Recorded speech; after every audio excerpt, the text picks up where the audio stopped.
The Lord be with you. And with your spirit. A reading from the Holy Gospel according to St. John. Glory to you, O Lord. Jesus said to his disciples, "Whoever has my commandments and observes them is the one who loves me. Whoever loves me will be loved by my Father, and I will love him and reveal myself to him."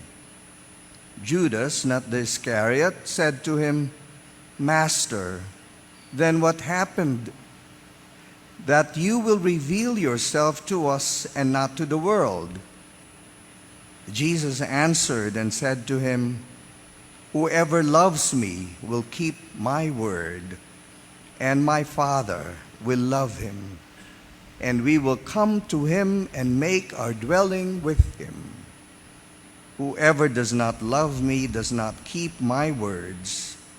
Yet the word you hear is not mine, but that of the Father who sent me. I have told you this while I am with you, the Advocate, the Holy Spirit, whom the Father will send in my name. He will teach you everything and remind you of all that I told you." My dear sisters, my dear brothers, the Gospel of the Lord. Praise to you, Lord Jesus Christ.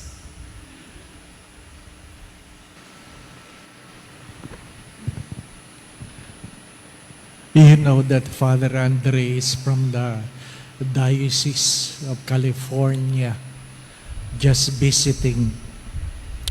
I cannot control myself because on our way here, sabi niya, sandali lang, bili lang ako ng sapatos. Bakit? Ano nangyari? Nawala yung sapatos ko sa Airbnb. Ang pangit naman ang karanasan niya sa Pilipinas. Ano po? Pero na nakabili na siya, agad-agad sabi niya sa akin, alam mo, nung high school ako, pangarap ko na magkaroon ng Adidas. Ano po? Ngayon, 60 years old na ako, pinagkaloob ng Diyos. Sabi niya, see how the Lord provides. Ano? Ha? Darating yan kung ano man yung panalangin. Ha? Kaya pagka hininakawan, papaltan yan. Ano po? Anyway, kailangan ko lang ilabas yun sa manang loob ko. Nakakahiya, no? Ha? Pari, pambiniktima mo. I do not know if you know that Saint Catherine of Siena is one of the saints who is called a pope. She is called a pope during her time. Sino ba naman kayang pagalitan ng Santo Papa? Ano po? She's among the best. Pinagalitan niya ang Santo Papa. What can we learn from her? That the truth will always be above any authority here on earth. The truth is always above any authority here on earth. When I say truth, it is not about facts. You know that truth is a person. Jesus said, I am the way and the truth and the light. Jesus will always be above any authority here on earth, especially the church. Especially the church. What is the first reading trying to tell us? That what we receive, whatever good we have done, we learn to point our finger to the source of all grace. And who is that? Jesus. Jesus. Whatever success you have, learn to point your finger to Jesus. Pagkamisan, pag tayo ay naging matagumpay, pag tayo ay tinatangkilik, pag tayo pinupuri, pag meron tayong nagagawang maganda, pagkamisan, tayo ang tumatapik sa sarili natin mga balik at sasabihin natin, galing ko. Ano pa? Huwag makakalimot. Like Mary, we point our finger to Jesus. In the wedding at Cana, she points her finger to Jesus saying, do whatever He tells you. Whatever miracles, whatever grace, whatever good, it is because of God. So what is the gospel trying to tell us? What is the gospel trying to tell us? That if you love Jesus, the Father will love you. If you love Jesus, you must learn to hate what Jesus hates. Loving Jesus not only invites us to love what He loves, but to despise the things He despises. Hindi lang yung mahal mo, yung mga bagay na mahal ng Diyos, dapat galit ka rin sa mga bagay na kinagagalitan ng Diyos. My dear friends, my brothers and sisters, ano sabi sa responsorial psalm? Not to us, O Lord, but to you be the glory.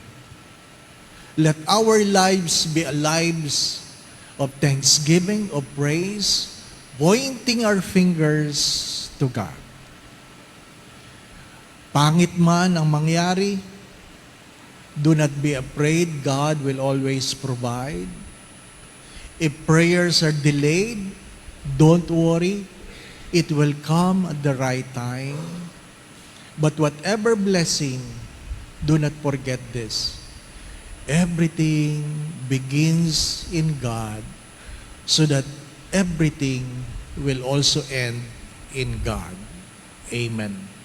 Kindly be seated for a moment, just to give justice to my brother Priest Andre. He will speak to you in Spanish. Batiin mo sila Espanyol.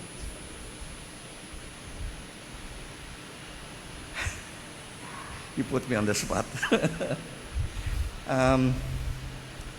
This is my first time this is my second time, in fact, to concelebrate here in this church. I used to work at PLDT before I became a priest. I was 29 years old when I decided that I wanted to become a priest. I used to pray on that side of the chapel. This wasn't a chapel then, this was just a lagoon. And then I was surprised that after many years, this became a chapel. I didn't know that where I was praying was where the Lord would always be worshipped and adored. So this has become a chapel, the place where I used to pray, especially when I was having troubles with my boss during that time. I'd like to thank my dear father and brother and friend and kababayan and kababata, si Dave. Magkasama po kami sa Lucena. Kami po ay mga probinsyano. Hindi ko po akalain na maging pari kaming pareho. Isa po kaming grupo noon na tinatawag na sa ang ligaya ng Panginoon. Kasama po namin ngayon ang aming dating pastoral leader. Ayaw niya sigurong sabihin na kung sino siya, pero we are honoring him because he prayed for us that we would become a priest. So, you know who you are. God bless you. And my brothers who belong to the same community of brothers who supported one another when we were discerning our vocation to become priests. So wala pong imposible dun po sa mga tumatandang binata na baka tinatawag kayo ng Panginoon. And I'd like to say hello to, I don't know if some of my parishioners would be watching me right now. I'm in Manila. I'm not gallivanting. I'm on vacation, yes. But quiero platicar un poquito que estoy aquí en Filipinas disfrutando la presencia de mis hermanos y hermanas y también de mis paisanos aquí en Filipinas. Yun lang po. Marami pong salamat.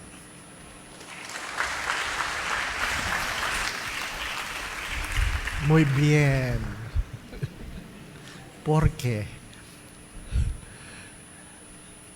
Late vocation kami. Ano po? So, you might be, especially those who are listening online, try to consider it. Ano ba? You're not too late to be called to the priesthood. No? Just consider. Ano po?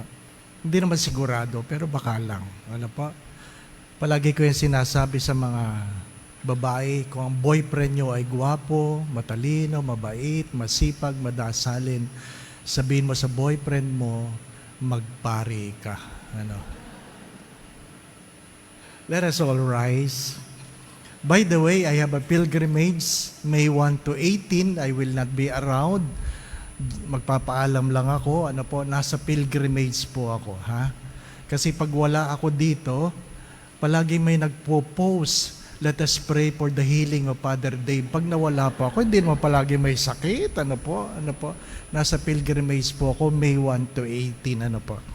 Be assured of my prayers. Going back to what I said, do not forget this. That God will always be above any authority here on earth. The God of truth. The God of truth.